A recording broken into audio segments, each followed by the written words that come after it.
ছাত্র জনতার অভ্যুত্থানে গত 5ই আগস্ট দেশ ছেড়ে পালিয়ে ভারতে অবস্থান করছেন শেখ হাসিনা। হাসিনা ছাড়াও বাংলাদেশের প্রতিবেশী দেশটিতে আওয়ামী লীগের অনেক প্রভাবশালী মন্ত্রী ও নেতাকর্মীরা অবস্থান করছেন এমন তথ্যও জানা গেছে।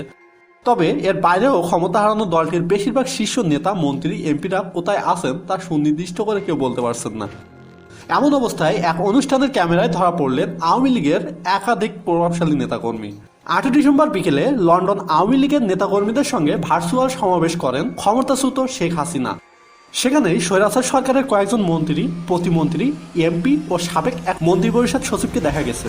সেই সবাই যুক্তরাজ্য আওয়ামী লীগের নেতাকর্মী ছাড়াও উপস্থিত ছিলেন 5ই আগস্টের পরে দেশ ত্যাগ করা 2 জন সাবেক মন্ত্রী, একজন সাবেক সংসদ সদস্য, একজন সাবেক মেয়র ও একজন সিনিয়র সচিব।